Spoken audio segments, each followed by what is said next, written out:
Hi, gorgeous soul. Welcome to your weekly astrology. Mr. Elusive and Hermity Boo is in the picture just for a minute. He's my oldest doggy. Anyway, this week we have Venus, the planet of love, shifting signs. We also have the sun shifting signs. And then Venus and Uranus, the planet of the unpredictable, bring a big surprise to our love life. Here's your weekly astrology.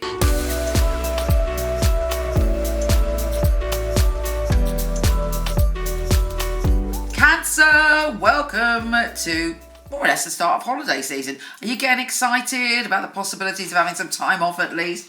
Well, this week, Venus, the planet of love, is bringing all sorts of temptation your way.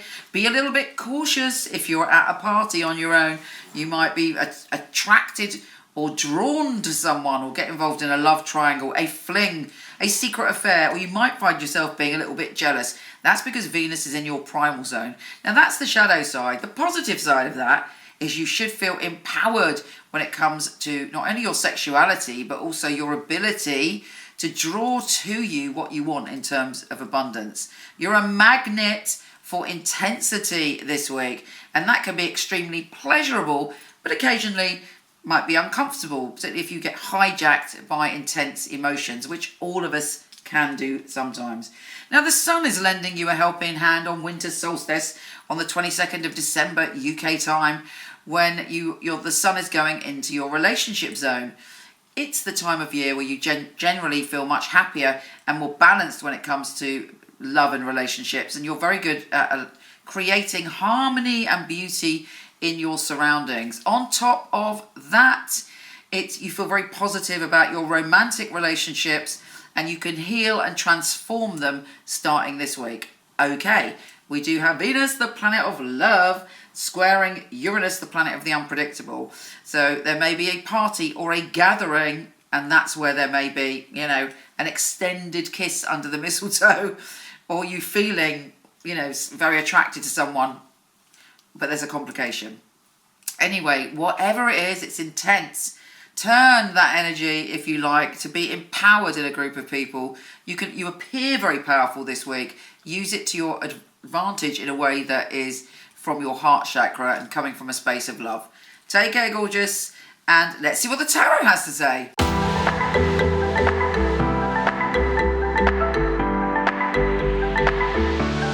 Cancer, my gorgeous creature. Let's see if there is a tarot message for you this week. If you're not into tarot, see you next week, gorgeous.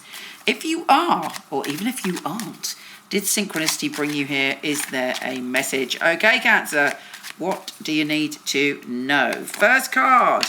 Oh, generosity of spirit is coming your way. There may be somebody who's got their eye on you, and they're feeling very kind and generous. And also, you're very protected at the moment. There's an abundance.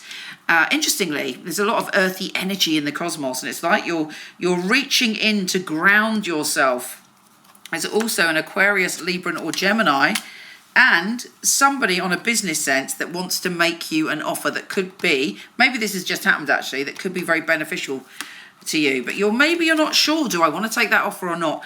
There are lots of opportunities for you, but make sure you see them. Make sure you're not just being tunnel vision and focusing on the ideas that you've got, rather than something that's being offered, which could be fabulous. Always think outside the box and use your intuition, particularly when it comes to an Aquarius, Libran, or Gemini, or quite a strong, forceful character in your life. Perhaps there has been an affair, an attraction, an obsession, or an imbalance of energy with someone. You know, those kind of people that grip you. There's a chemical attraction. They get under your skin. Well, that is coming up in your past, but it looks like that energy could come back in, or you're letting it affect you. Now is the time to focus on the practical and to, get going and act on what you want to do. If you ignore all that, you could end up feeling disappointed. But having said that, this is the Five of Cups. I always say, and I've always said since the dawn of humanity, that the meaning of this card is don't cry over the spilt milk. Don't focus on the spilt milk. Focus on the two cups that remain, that are there to give you clarity and wealth and abundance, and they're behind you. You are going in the right direction. It's this pressure from the past and old emotional patterns that might be holding you back. And also, if you trust someone that you already know that you shouldn't trust, if your intuition is saying don't trust them, you're building up a new pathway. It might feel a bit backwards and forwards this week, but there are opportunities there, opportunities for you to have a new start, opportunities for you to ground yourself and get what you deserve. There will be some interesting emotional interactions this week, but fundamentally, you know what you've got to do. So, find your balance and move forward. Take care, gorgeous, and I'll speak to you soon. If you want to check out your written monthly, weekly, yearly astrology, pop over to my website, michelleknight.com. I'm not doing readings at the moment, but I do have a company of some of the best psychics and astrologers in the world. I've had the company for 20 years. I handpick them and they are fabulous. So I'm going to start to show you, starting now, their little videos on here. I'm Rosie. I'm a medium clairvoyant. I have a spirit guide who channels messages to me. The mediumship is absolutely wonderful because I'm just a messenger. I can empathise most definitely with people. I will also pick up on their emotions immediately as soon as I connect with someone. I'd like to describe myself as quite wise, a lot of life experience. I can identify a lot with a lot of the callers. I think if you've clocked up a few decades on this planet, it helps to make you a better reader because you can put yourself where the caller is. I like to really give people something about themselves, potentials in their own lives. Yeah, I like to be able to help people and empower them in some way, give them some answers if I can. I take my job very seriously because it's just people's lives you're dealing with. When somebody says to me, "Thank you, Rosie, I feel so much better talking to you," and I will often feel quite tearful myself, and I think, job done.